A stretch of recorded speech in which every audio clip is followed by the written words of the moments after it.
Hello students, welcome to all of you in my YouTube channel.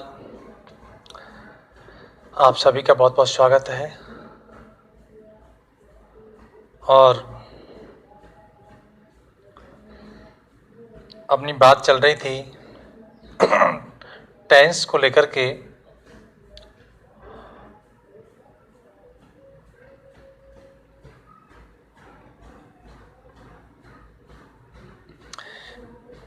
We were studying about the tenses and the sequence of tense. We have completed present and going on past indefinite. Present के सारे part complete हो चुके थे और past indefinite हमारा चल रहा था। पास्ट का पहला जो भाग है पास्ट सिंपल यानी हम बात कर रहे थे simple past tense.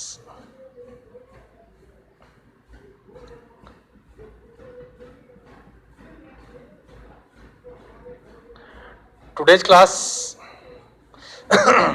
we will discuss the remaining part of fast simple. बचे हुए सिंपल फास्ट के बारे में आज मैं बात करूंगा। बहुत सारी कंडीशन है, मैं आपको एक्सप्लेन कर चुका हूं, थोड़ा सा रिव्यू कर देता हूं कि मेरी जो बात हुई थी कि सिंपल पास्ट का जो प्रयोग किया जाता है वो किन किन टेंसों के साथ में होता है। तो अब तक हमने इसका जो प्रयोग पढ़ा था प्रेजेंट परफेक्ट के साथ में पढ़ा था और प्रेजेंट परफेक्ट के साथ में इसकी कंडीशन क्या थी कि एक सेंस से जुड़ा हुआ क्लोज होगा, एक तरफ प्रेजेंट परफेक्ट आएगा और एक तरफ पास्ट इंडेफिनिट आएगा।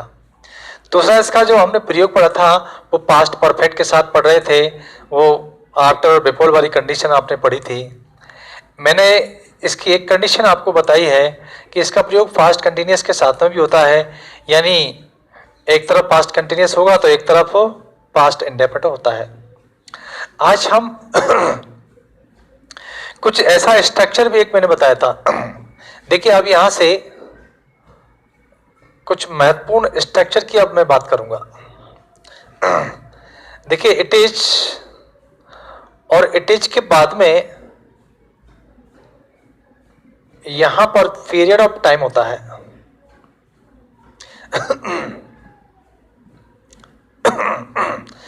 यानी इट इज दिया गया हो और इट इज के बाद में पीरियड ऑफ टाइम दिया गया हो तो उसके बाद जो आएगा वो पास्ट इंडेफिनिट आता है।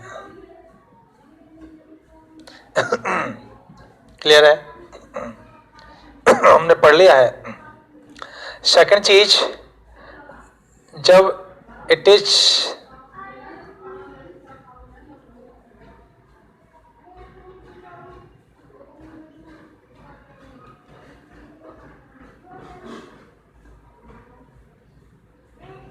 यहां सेंस भी होगा,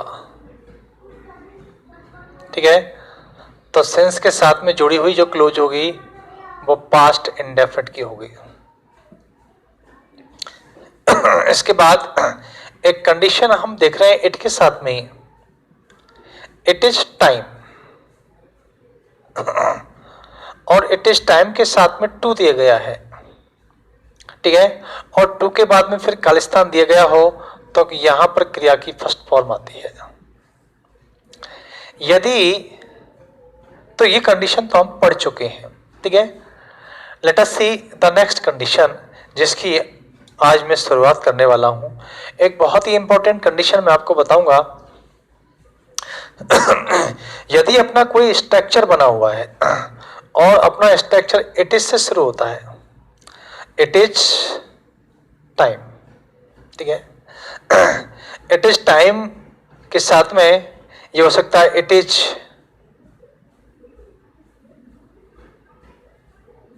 हाई टाइम,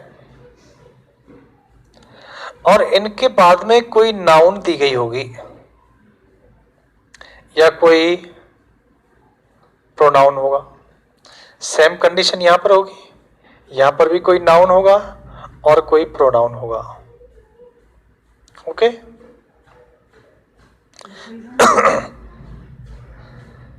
जब स्ट्रक्चर ये आता है कि इट इज टाइम और इट इज टाइम के साथ में कोई नाउन और कोई प्रोनाउन दिया गया हो तो उसके बाद जो वर्ब आएगी वो पास्ट इंडेफिनिट की आएगी, यानी या तो सेकंड फॉर्म आएगा या डिड के साथ में क्रिया की फर्स्ट फॉर्म आएगी।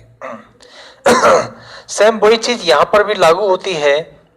इस स्ट्रक्चर में भी हम जब देखेंगे तो वही बात यहां पर लागू होगी कि जब टाइम दे या हाई टाइम दे या अबाउट टाइम दे, बात एक ही है। नाउन प्रोनाउन आएगा तो इसके बाद में जो वर्ब आएगी वो तो सेकंड फॉर्म की आएगी या डिड के साथ में क्रिया का फर्स्ट फॉर्म आएगा, बात वही है।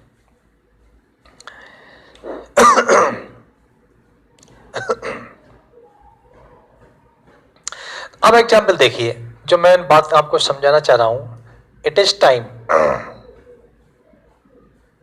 इट इज टाइम ही, या ही की जगह मैं कह दूं दे प्लेइंग क्रिकेट, और यहां पर क्रिया है start. Okay, it is time, it is time they playing cricket. अब मैं आपको यह समझाना चाह रहा हूं कि स्ट्रक्चर जब हमारा इट इज टाइम से शुरू हो रहा है, if the sentence is form of it is time, और इट इज टाइम के बाद गिवन नाउन और प्रोनाउन, यदि इसके बाद कोई नाउन और प्रोनाउन दिया गया है, यानी यहां पर प्रोनाउन दिया गया है और वो भी एक सब्जेक्ट के रूप में दिया हुआ होगा, तो आगे जो ब्लैंक दिया गया है past indefinite will be filled in given blank. तो जो खालिस्तान दिया गया है उस खालिस्तान के अंदर पास्ट इंडेफिनिट की क्रिया आएगी, यानी यहां पर आएगा started.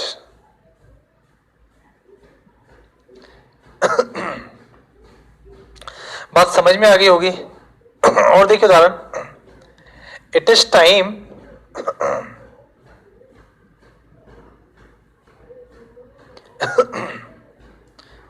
B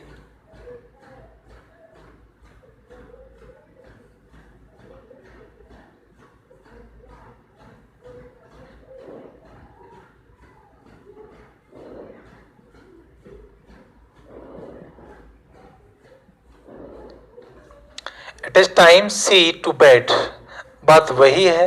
it is time दिया गया है, उसके बाद में कोई प्रोनाउन है वो भी सब्जेक्ट के रूप में है, तो इसके बाद जो वर्ब आएगी वो सेकंड फॉर्म में की आएगी, यानी गो का सेकंड फॉर्म यहां आएगा पेंट।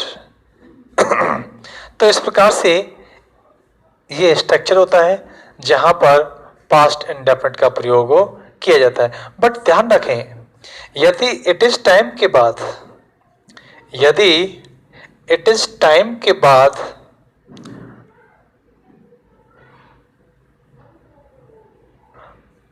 टू आ रहा है,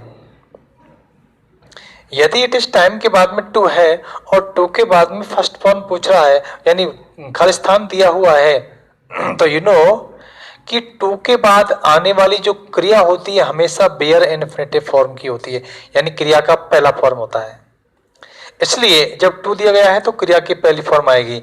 यदि टू नहीं दिया गया है और इसकी जगह पर कोई सब्जेक्ट दिया गया है, कोई प्रोनाउन या कोई नाउन दी गई है, तो क्रिया सेकंड फॉर्म की होगी।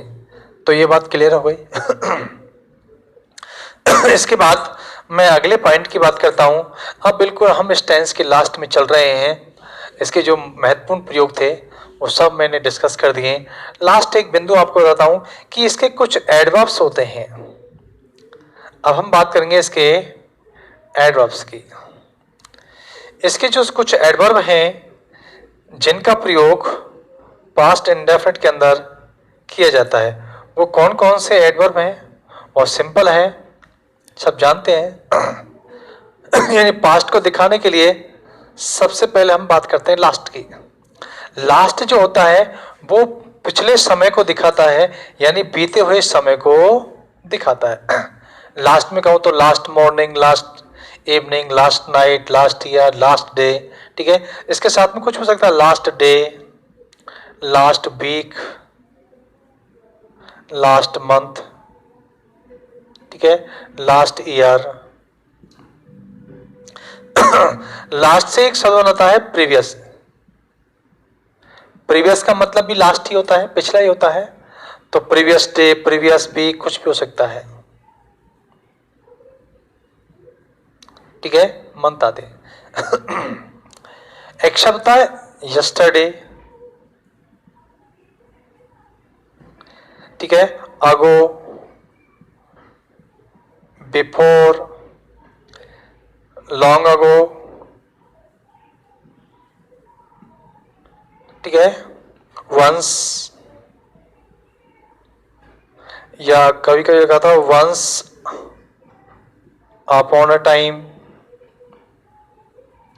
तो इस प्रकार के जो कुछ शब्द होते हैं, ये कुछ एडवर्ब हैं जो पास्ट इंडेफिनिट को व्यक्त करते हैं। देखिए जैसे वंस, वंस,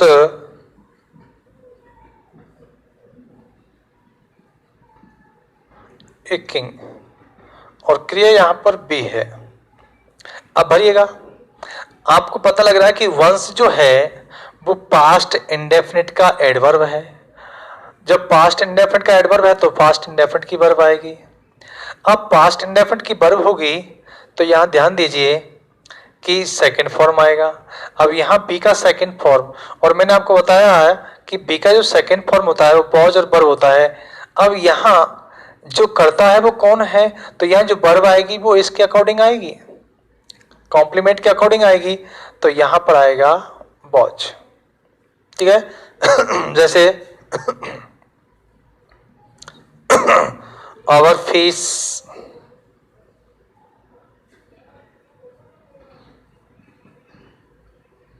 लास्ट मंथ, और क्रिया है आपकी डिपॉजिट।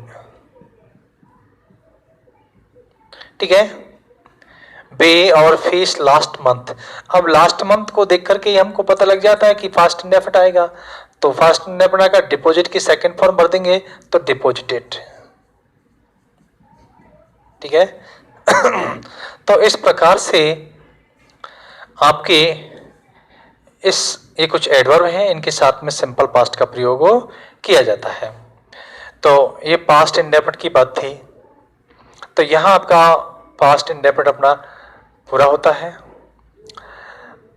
अगली हम बात करेंगे पास्ट कंटिन्यूअस टेंस की, और पास्ट कंटिन्यूअस की बात करूंगा मैं अगली क्लास में। तब तक के लिए आप इसका नोट्स कीजिए, नोट्स बनाइएगा, और आगे मैं आपको पास्ट कंटिन्यूअस का वीडियो लेकर के आऊँगा। तब तक के लिए नमस्कार।